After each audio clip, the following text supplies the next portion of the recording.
Maranhense Júlio Santana foi um assassino de aluguel que matou 492 pessoas. Entre suas vítimas estavam a guerrilheira e militante do Partido Comunista do Brasil, Maria Lúcia Petit, e o sindicalista goiano nativo da Natividade, durante o regime militar do Brasil. O Júlio afirma ter começado a matar aos 17 anos por incentivo de um tio e hoje se encontra no interior do Brasil com a sua esposa e filho. Júlio foi preso uma vez e foi solto um dia depois. Continua vivo, fora da prisão, vivendo normalmente ao lado da família, que o considera, por sinal, um bom marido e um bom pai. É muito religioso. Achou confuso? Assiste o vídeo até o final. Nascido numa família pobre de Porto Franco, no Maranhão, Júlio Santana tinha tudo para se tornar pescador, como seu pai. Júlio levava uma vida tranquila, morava com os pais de seus 2 irmãos mais novos. Sua única preocupação era caçar para ajudar na alimentação da família, coisa que fazia muito bem, pois de tanto praticar, adquiriu uma excelente pontaria. A mudança na vida de Júlio começou quando seu tio Cícero chegou para passar uns dias em sua casa, coisa que procurava fazer ao menos uma vez por mês. Cícero era policial militar na cidade de Imperatriz, no Maranhão, mas essa era apenas uma das 2 atividades do tio de Júlio. Além de policial, Cícero era também matador de aluguel e estava em Porto Franco a serviço. Tinha sido contratado para matar um pescador que morava na região. O Cícero iria fazer o trabalho, caso a malária não o deixasse de cama por dias. Júlio, por ainda ser jovem e por admirar muito o tio, era o único a quem Cícero poderia contar aquele segredo e pedir para fazer o trabalho em seu lugar. E foi isso que aconteceu. Depois de muito protestar e negar, Júlio não teve escolha, teria de matar o pescador. Júlio Santana tinha apenas 17 anos de idade quando fez sua primeira vítima. O pescador havia abusado somente de uma garotinha de 13 anos. O mandante do crime foi o pai da menina, a qual contratou Cícero, o policial militar tio de Júlio. Mas quem acabou fazendo o serviço foi o Júlio. De acordo com o livro do jornalista e escritor recifense Clécer Cavalcante, O Nome da Morte, a qual narra toda a história, uma das justificativas que o tio deu ao sobrinho foi a seguinte: se você não fizer o serviço, quem vai acabar morrendo sou eu. Nesse negócio é assim, depois que a gente recebe o dinheiro, tem de fazer o serviço, senão quem acaba assassinado é o próprio pistoleiro. Você quer que eu morra? Outra justificativa foi esta: se eu não fizer esse trabalho, com certeza vai aparecer gente para fazer. Ou seja, o infeliz vai morrer de qualquer jeito. Assim, pelo menos, eu ganho um dinheiro a mais. A frieza do tio assustava Júlio. Mal sabia ele que anos depois seria ele o maior matador de aluguel do Brasil, se não o do mundo. Júlio, antes de tornar-se um matador profissional, participou de um episódio importante na história recente do nosso país: a Guerrilha do Araguaia. No início de 1972, Cícero perguntou a Júlio se ele não gostaria de ganhar dinheiro servindo de guia para os militares do exército que estavam à caça de comunistas que se escondia no meio da selva amazônica. Na época, o jovem Júlio se via às voltas com a namorada, a Ritinha, e um dos argumentos do tio foi o de que, com o dinheiro que Júlio ganharia por esse trabalho, ele poderia dar início ao plano de se casar com a garota. Depois de muito dizer não ao tio, mais uma vez Júlio acabou cedendo e partiu para a cidade de Xambioá, Tocantins, no então estado de Goiás na época. Em Xambioá, Júlio guiou o grupo formado pelo delegado Carlos Marra e mais 4 homens. Esse grupo, muito graças à experiência de Júlio dentro da selva, capturou um dos guerrilheiros mais famosos do país, o ex-presidente do Partido dos Trabalhadores, José Genuíno, e matou a guerrilheira e militante do Partido Comunista do Brasil, Maria Lúcia Petit, e o sindicalista goiano nativo da Natividade. A morte de nativo da Natividade.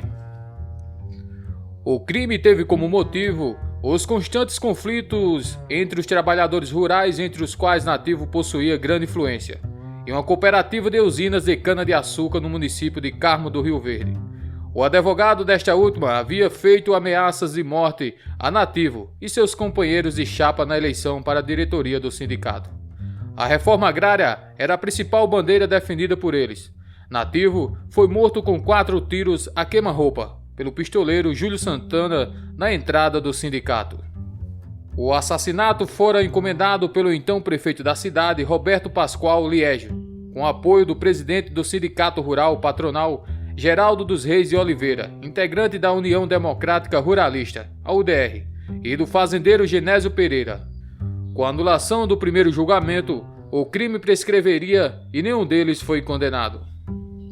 Na época que Júlio morava em Porto Franco, em 1985, ele foi procurado pelo seu tio, Cícero Santana, com o intuito de assassinar o sindicalista goiano Nativo da Natividade. O prefeito estava se sentindo desconfortável e ameaçado com a crescente e visível influência política de Nativo da Natividade na região. E quando soube dos boatos que o sindicalista seria candidato à prefeitura em 1988, Roberto Pascoal se viu na necessidade de eliminá-lo. E para isto, achou que seria mais seguro contratar um matador que não fosse da região, para não levantar suspeitas. Para realizar o serviço, Júlio receberia uma quantia de 600 mil cruzeiros, valor que equivalia em torno a 3 salários mínimos da época. A morte de Maria Lúcia Petit. No início de junho de 1972, os militares acuaram os guerrilheiros Miguel Pereira, o Cazuza, Rosalino Souza, o Mundico, que teria sido justiçado pelos companheiros, e Maria Lúcia Petit da Silva, a Maria.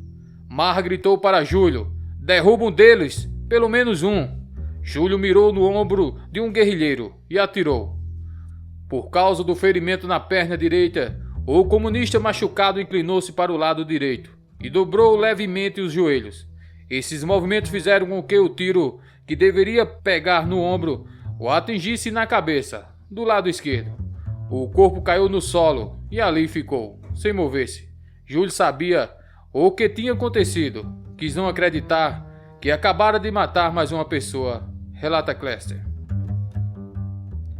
Quando ouviu que havia matado uma moça, Júlio ficou ainda mais perturbado.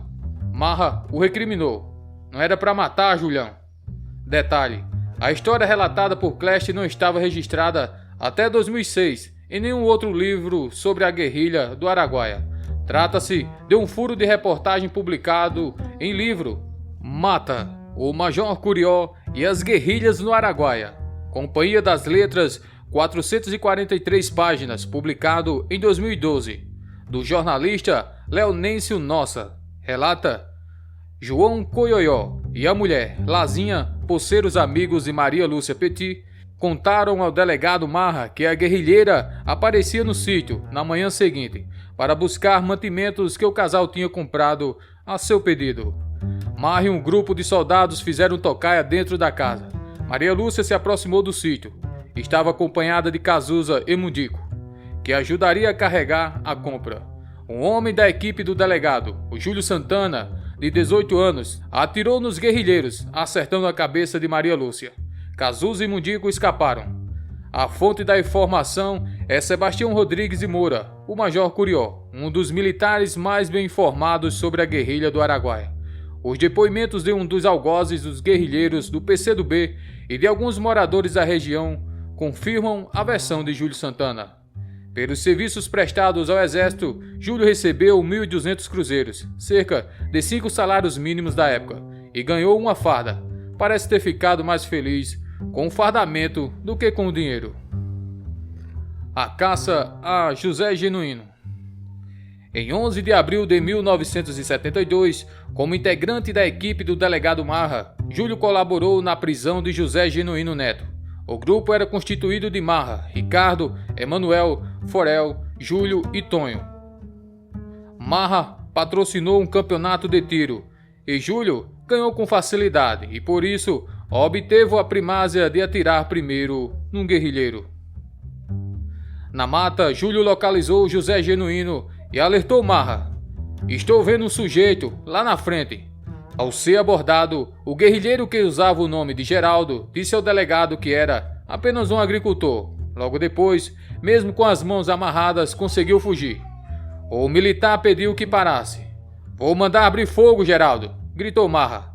"Pode atirar", respondeu o Genuíno. Irritado, Marra ordenou: "Julião, derruba o cara, mas lembre que eu quero ele vivo." Júlio atirou e acertou de raspão o ombro direito de José Genuíno. Recapturado, José Genuíno, segundo a versão de Júlio, foi torturado por militares, chegaram a queimar suas pernas. Mesmo assim, respondia: "Não sei de nada, delegado." Sem aprovar as torturas, Júlio disse para José Genuíno: "Rapaz, fala logo tudo o que você sabe. Você vai acabar morrendo de tanto apanhar." José Genuíno respondeu: "Mas eu não sei de nada, não estou mentindo." Estava mentindo, é claro. Ouvido por Cléster Cavalcante, o petista confirma o diálogo. Diante de tanto sofrimento e agonia, agradava-lhe a ideia de que, ao menos, um de seus algozes preocupava-se com a sua integridade. Na versão de Júlio, José Genuíno não entregou seus companheiros. Júlio Santana, ao retornar a Porto Franco, ele vai ao encontro de Ritinha, mas o jovem fica desolado e revoltado a saber que a garota estava com outro namorado. A desilusão amorosa contribui muito para a mudança definitiva de Júlio, que poucos dias depois vai em Imperatriz morar com o tio. É aí que tem início de vez a sua carreira de matador de aluguel, quando seu tio Cícero o convence de que o trabalho não é tão ruim quanto parece e que renderia uma boa grana. Daí em diante, Júlio não parou mais de matar. O livro O Nome da Morte, escrito pelo jornalista Cléster Cavalcante. O jornalista durante 7 anos manteve contato com o matador por telefone. Para escrever o livro, na obra Júlio Santana conta detalhes de seus crimes, inclusive nomeando os mandantes.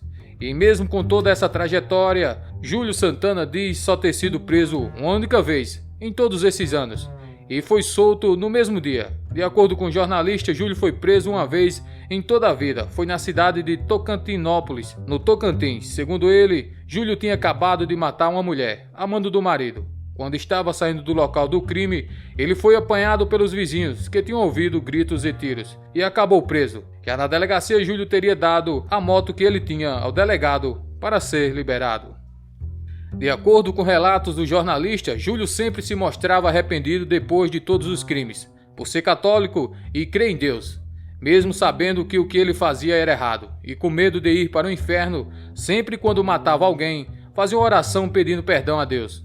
O seu tio lhe ensinou a rezar Pai Nossos e Ave Marias após as execuções.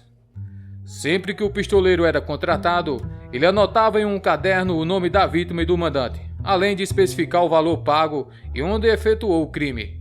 Ele nunca gostava de saber se a vítima era pessoa boa ou ruim. Um dos crimes que mais chamou a atenção do jornalista foi de um garoto de 13 anos que Júlio matou no Pará. Esse garoto era filho de um casal de trabalhadores escravos e que haviam fugido de uma fazenda no interior do Pará.